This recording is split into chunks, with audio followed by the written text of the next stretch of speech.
even as a person with a U.S. passport, he would go in. I mean, even now I've reached the point where I've sort of thought, gee, are they going to look at my phone and see what I've said on X? Yeah. You know? Is that true? Is that paranoia, though? I'm interested in that. Is that paranoia? That's real. That's real. You honestly think? It's real. Right now, when Canadians think of going across the border, they're starting to think, am I going to have a problem? My books have been set there.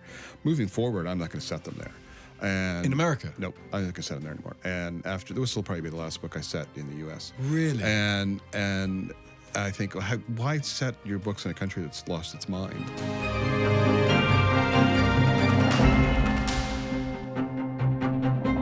Welcome to another episode of Thinkers on Times Radio, where we try and have a slightly longer conversation with interesting people and explore some of the nuances of big ideas and what they might mean for us all. I'm so pleased today to be welcoming this author, Linwood Barclay. You might know him as a crime author. He's a magnificent crime author, but he's got a new book out which is about horror. It's in the genre of horror.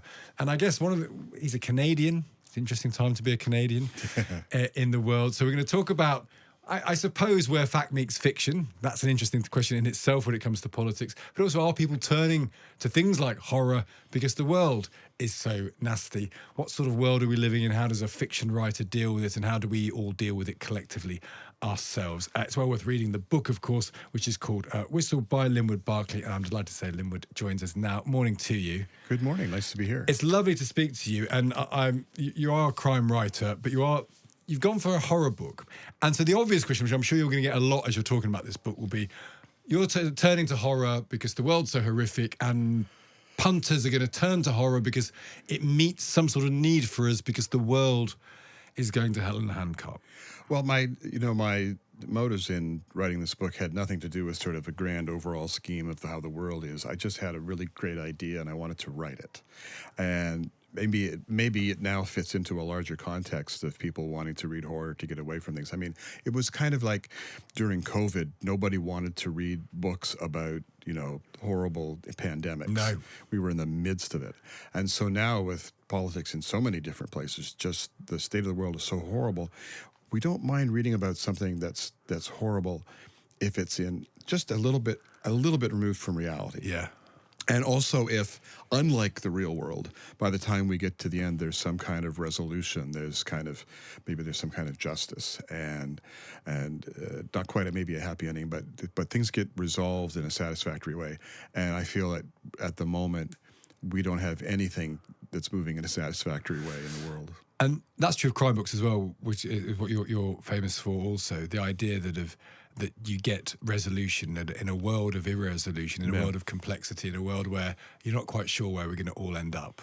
And I feel that, I present a breakfast radio program where we do the news every day, and every day you think, where the hell is this going? A book is a finite thing, and I'm holding this book and it ends. And actually a book ending is kind of a great thing because it starts and it ends and something's been completed, and that's a lovely thing in itself. Yeah, I've done a couple of books that ended in a very kind of unresolved way.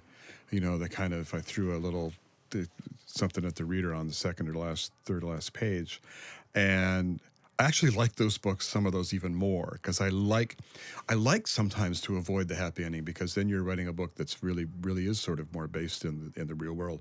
A lot of times we think we've solved all these problems, we've got it all sorted out, and then just right at the end there's a new wrinkle. And I like doing that.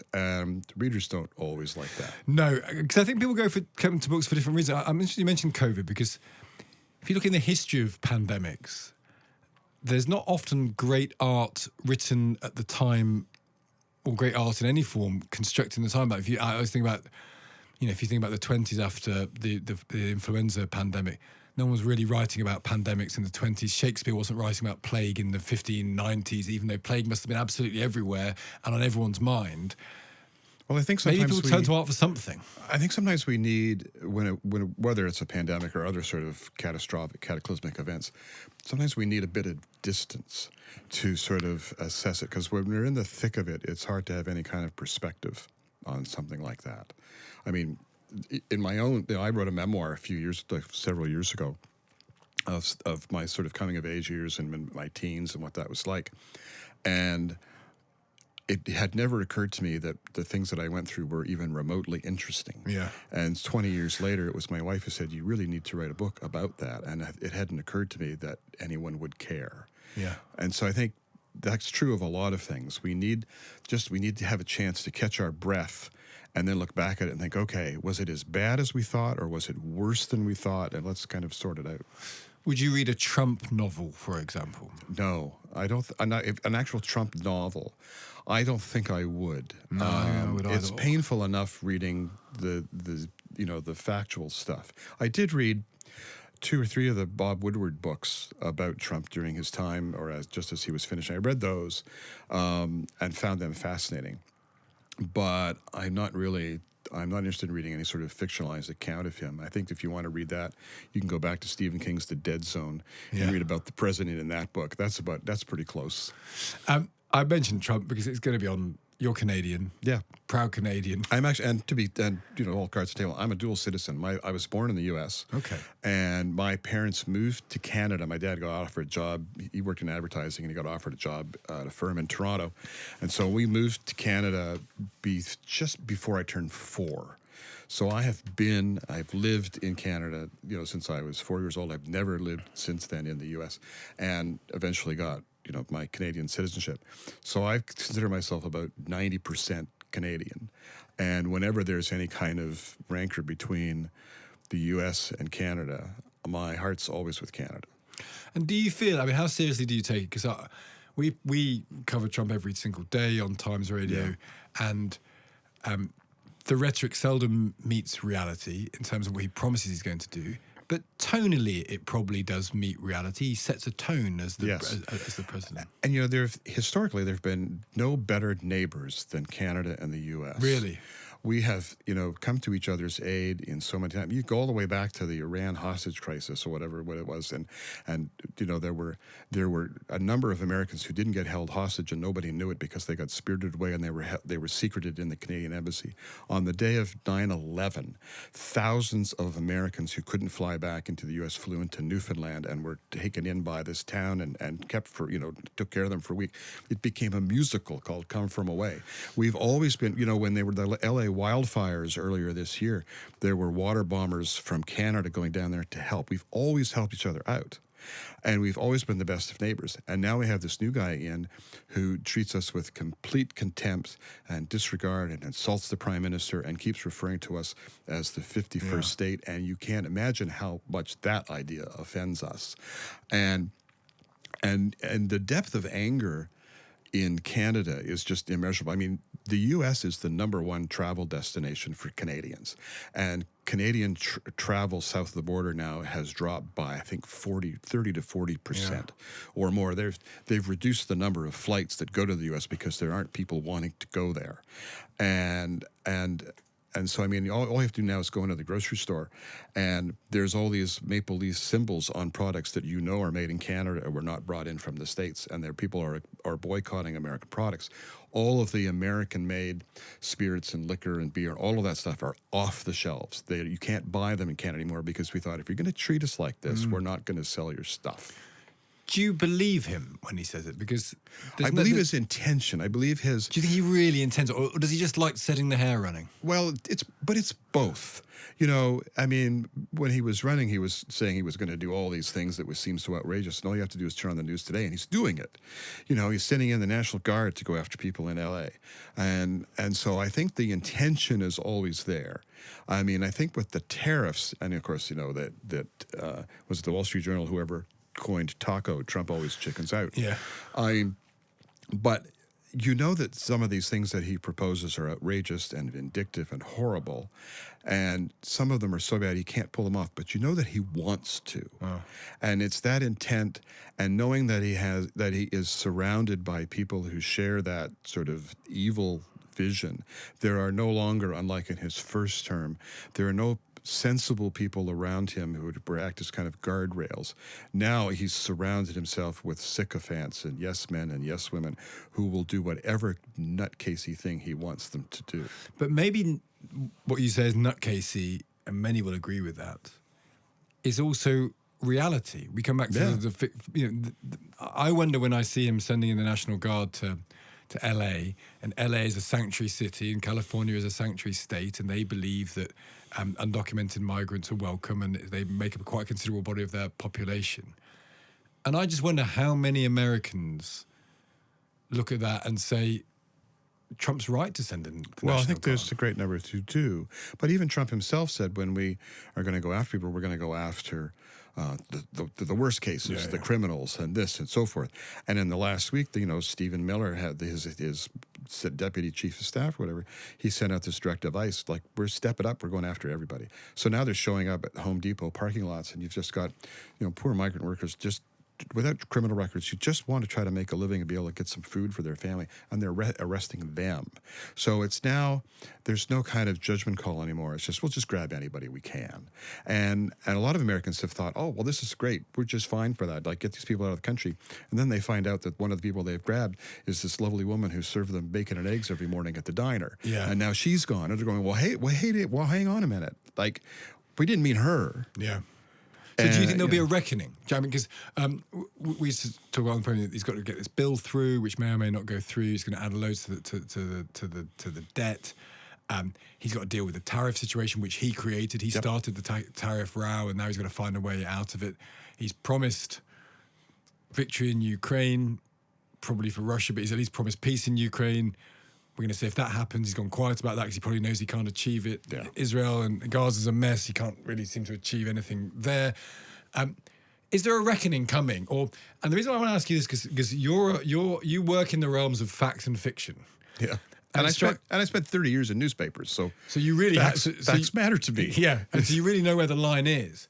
But I keep coming back to the notion that we live in a society now where if you assert something strongly enough, and enough people believe it, the distinction between rhetoric and reality, fact and fiction, actually disappears. Because if enough people believe Canada should be the 51st state, it could happen. Or if enough people believe that Trump's right to go after, to send troops into LA, he feels vindicated in it. And he may well be vindicated in 4 years' time when the electorate gets another chance to look at this. Yeah, I don't know. I mean, that's a good question. Where he's concerned, there have been so many times when I thought, well, this is it. This is the most outrageous thing. This is where finally those who follow him will say, well, maybe we've gone too far. And every time I thought we had reached that moment, I was disappointed. We had not reached it. And I think a reckoning might be coming, but I feel like it's going to have to get much worse before it happens. I mean, we're starting to see protests. We started in LA, and now we're starting to see them in Chicago, and we're seeing them in other places. But I think it's going to have to get a lot worse before the fever breaks. And I don't know how bad it's going to get. Do you think, you've been in newspapers for 30 years, you know how politics works. Do you think the liberal establishment is partially responsible for this in some way? That people feel, if you feel, and we've seen, we're talking in London, the land of Brexit, where people felt let down. And they just said to themselves, we've been let down by, global politics seems to me to be now divided into the countryside and the city, the university educated and the non-university educated. And that used to split left, right, and the left used to be of the less educated and the right used to be of the more educated. That's completely switched over the last 10 years. But do you feel, because you're an author from Canada, you've worked in the newspapers, you're probably a de facto member of the liberal establishment? Yeah, I would. That's clear. Yeah. Yes. I'm proudly woke is what I would be. Yes. Is there complacency within that's led to this? That actually people who do live near areas where migration has changed the character of the area and they don't like it, do they feel they've maybe not been listened to by the liberal establishment? I think there's some truth to that. I think there is. And maybe there's been a certain smugness, and there have been perhaps certain agendas that liberals have embraced, that I've probably embraced, that have gone too far for some. Yeah. But, and yet at the same time, I don't feel like we should apologize for them. I mean, so you're quite right. There is this kind of divide that's become between sort of the educated and the uneducated. I mean, it was Trump himself who said, God bless, thank God for the uneducated in an actual speech. And it was kind of like, thank heavens for people who aren't as smart. And all you have to do is you look at when they do surveys of, sort of how informed are you, and if the people, if they mostly get their news from Fox or Fox News in the U.S. or from social media and so forth, they're far less informed than those who would be, say, left on the political spectrum. So I don't know. I don't know what the answer to that is. I mean, does it mean that those of us who are left of center will just say, okay, fine, let's not care about immigrants. Let's not care about women's rights. Let's not care about diversity and equity, and let's not care about trying to help people who've been kept down, and let's not care about keeping them. Let's just keep them there. I mean, should we do that? Or do you move right? I mean, it's an interesting question, that, because do you move rightwards to meet the challenge? So arguably in London we have a Labour government, left-wing government, like you now do in Canada. Yeah, we kept ours. You kept yours. Astonishingly. Yeah, astonishingly. I remember doing interviews with people like 3 months beforehand. Yep. And they were like, whatever else is happening. The political turnaround in Canada was unlike anything. And that was Trump, was it, do you think? It was that Trump and Trudeau. Like the country as a whole had grown very tired of Justin Trudeau, and it was a very personal thing. And the belief was that the antagonism toward him personally would also be attached to the Liberal Party, and the Conservative, who was running, they thought it was a cakewalk for him. But then Trump came along, and people in Canada saw how damaging and how hateful and how awful Trump was, and how many of the values that he espoused seemed to align with the conservative leaders' values in Canada. And then Trudeau left, and we got Mark Carney, who of course you would know because he was the governor of the bank here as well as in Canada, and everything just flipped. I don't like anything anybody's ever seen. Trump had done more to unite Canadians. It's the most united the country's been since like the Canada-Russia hockey series, decades ago. Yeah. And everybody sort of thought, well, hang on, we don't want to move in that direction. And it was just, I think it was like a 25-point turnaround. Kind of worked in Australia as well, probably, that he kept a left-wing party in Australia there. Trudeau's an interesting character. I don't know what it's like as a Canadian, because if I think of Trudeau, and I think of the annoying things that he's done on the world stage, the first thing I think of him in dancing in the Indian costume. I think at the time he blacked up, and then couldn't remember how many times he'd blacked up in the past. Well, that was going back a long way. I think, but it lingered, didn't it? There was something, it lingered. And what I don't know about him is, and maybe this is unfair, that because at one point he was one of the great hopes of the liberal ethos, and he was seen as, there was Obama, and there was Trudeau, and there was Merkel in Germany, and there was just seen as these. It seemed very refreshing when he got in. I'm trying to remember, was it 2015 or whatever? And he was asked, why have you put why is the number of women in your cabinet so much larger than it has been in previous cabinets? And his answer was, because it's 2015. Yeah. And I thought, well, that's a good enough answer. But he wore thin. Yeah. I never despised him the way so many Canadians did. But some people did, didn't they? Is that right? Oh, just his hatred for him was just, particularly on the right, was just phenomenal. But even people who are more centrist had felt that he just wasn't getting anything done. Did the cannabis thing make a difference? I'm interested in the which? The cannabis, legalizing cannabis. Did that make a No, I didn't. I think that's a total non-issue in the country. Really? Where I live in downtown Toronto, I think there's like 4 cannabis stores I can walk to within 10 minutes. And has it changed? I'm interested because has it changed your life in terms of nothing. It's completely a non-story. Really? Yeah, it's just there's cannabis shops everywhere, and it's absolutely not an issue. What's wonderful about Canada, especially compared to our neighbor to the south. Yeah. Same-sex marriage has been legal for years and years and years. Nobody cares. Nobody talks about it. Yeah. We've legalized, we have cannabis shops. Nobody talks about it. Nobody cares. Yeah. And we don't, I don't know anyone who owns a gun. Yeah. We don't have, we still have, shootings in Toronto where I live. And they're because of guns getting smuggled from below, from south of the course. border. So I can't say that we don't have it, but we don't have a gun culture. We don't have people embracing it, everybody wanting to have one. We don't have gun shops, every 10 miles. So, as much as we might complain sometimes about what, various issues of Canada, compared to the way it is south of the border, and I think that's what rankles so much when Trump talks about, well, you could become the 51st state, then we sort of think, oh, great, now we can have school shootings. Yeah. And so... And why would he want that? Because you've got to imagine that quite a large chunk of Canadians would vote Democrat as a 51st. Yeah, I think so. He'd be creating a blue state. You've got to imagine a giant blue state north of him. You would think. I don't think he's... like most issues, he hasn't quite thought it through. So, Linwood, you're pretty confidently talking about this. As a public figure in Canada, somebody who sells a lot of books, do you ever say to yourself, does anyone ever say to you, your agent, your editor, your publisher say, look, quite a lot of Trump's pretty popular. He's pretty powerful. Actually, it's the wrong thing to call him out. Don't slag him off. Don't criticize him.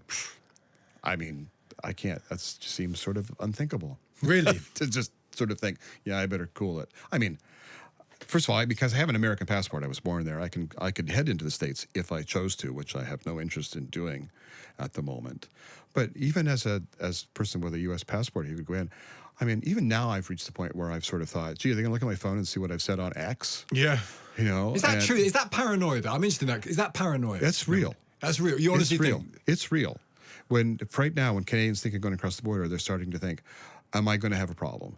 I think most won't. I think they'll just breeze through. But it's very much on everybody's mind. Am I going to have a problem if I just cross the border now? And so I would think about that, if I cross the border, are they going to look at my phone? And suppose they do. And suppose they find that I've said very critical things. So you're going to keep me out of the country for that? I mean, I thought I have a U.S. passport. And so they wouldn't, would they? Do you believe that? I mean, the question for Americans generally is, do the systems that they've come to rely upon, do they survive Trump? I don't know. I really don't know. I mean, when you see RFK Jr. wiping out all these sort of people whose jobs are to consider where we need to go next with vaccines, when people are talking about, are we going to have a bird flu or not? And you think, well, we don't have to worry about that because we're not going to have anybody study it.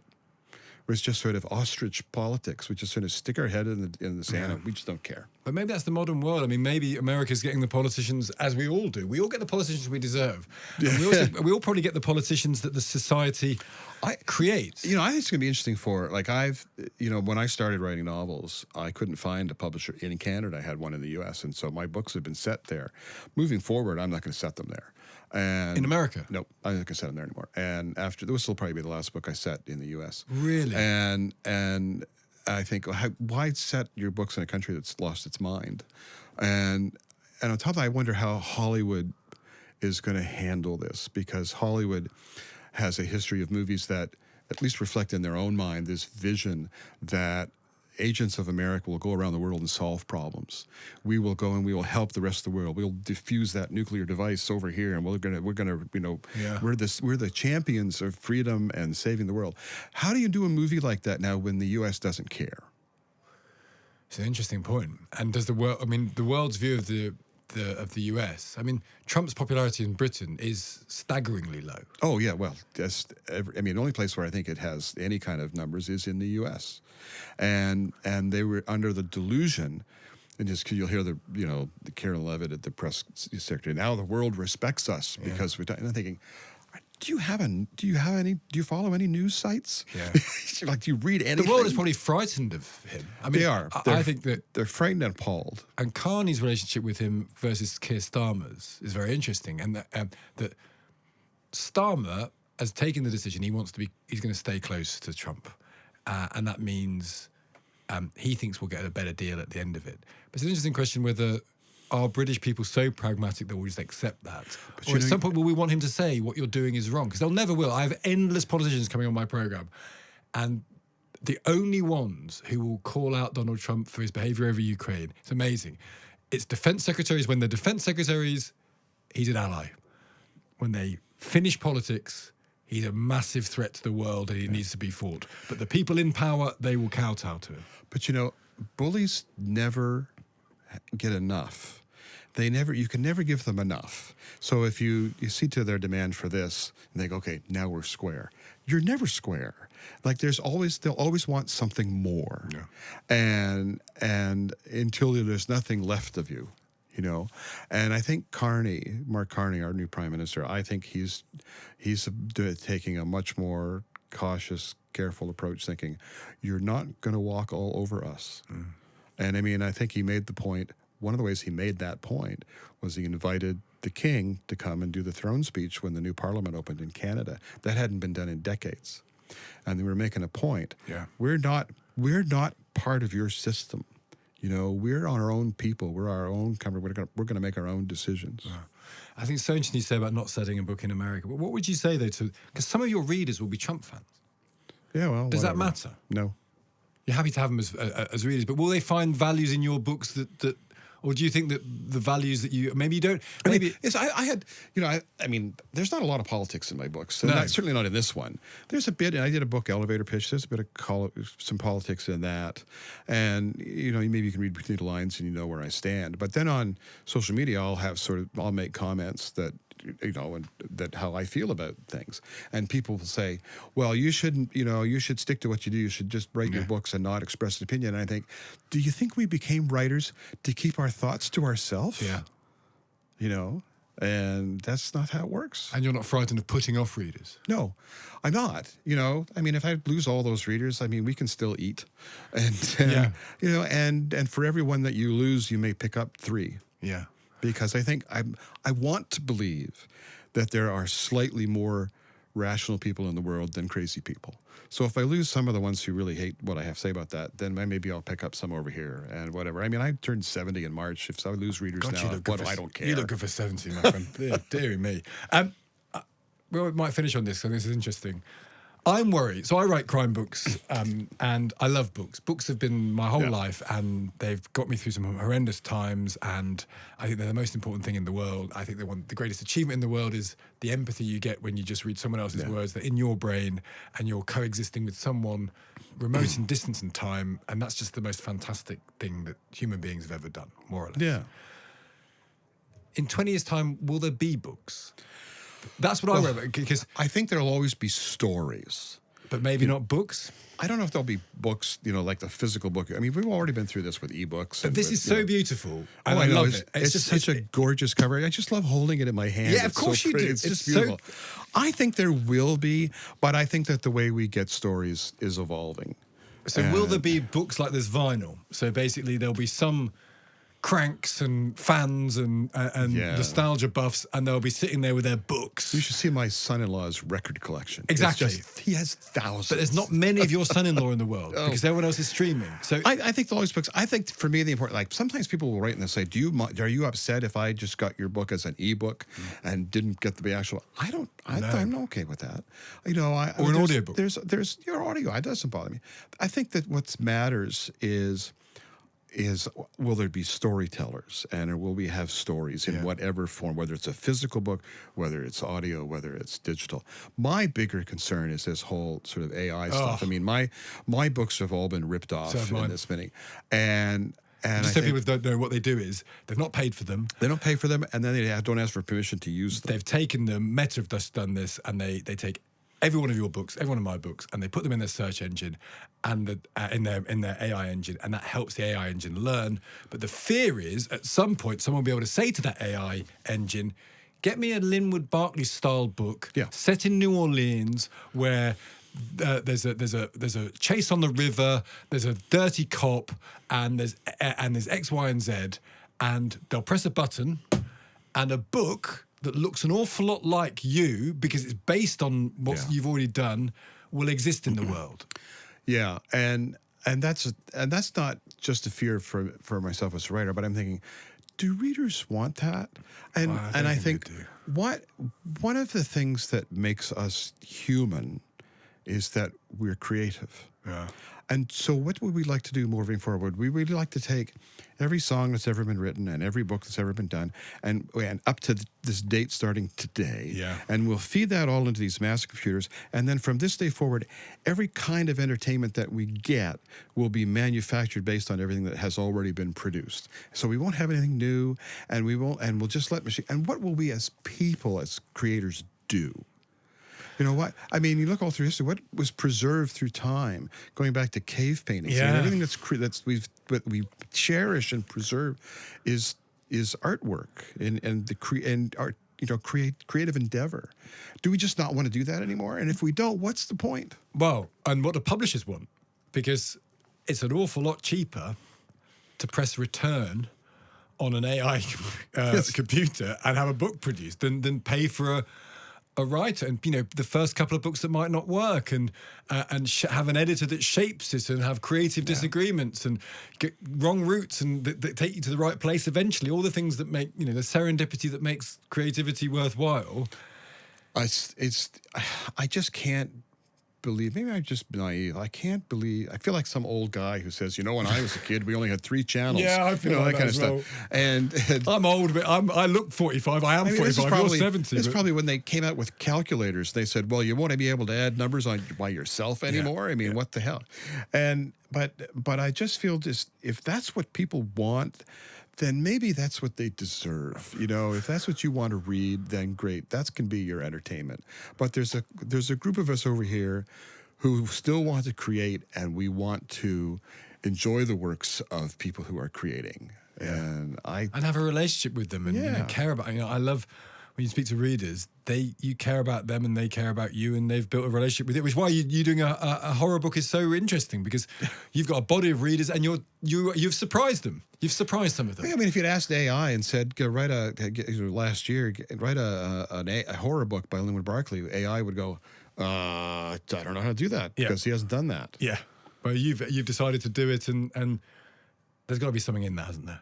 just deciding to do something and making it happen. God, I hope so. There must be. Let's keep the faith if we possibly can. What a great pleasure speaking to you. I've really, really enjoyed it. It's been fun. This is the book, and also I do genuinely believe that I'm not just saying this because I write books and I support people like Linwood. But if you do like books, and if you do like writing and reading, you got to support it. You got to find ways. It can be an ebook, it can be an audio book, but it doesn't matter who the author is. It's books written by human beings are really important. I concur. Yeah, unsurprisingly, we find agreement on that point. But Linwood Barclay's book is called Whistle. If you love his crime books, this is his horror book, well worth a venture to try. Serendipity, finding something new. That's what life's all about. That's all we've got time for on this episode of Thinkers. If you want to comment, keep doing so beneath the line. Really enjoy reading them. And we'll do this again. Find another interesting person, have a long conversation about the things that matter in the world. Thank you so much for joining us.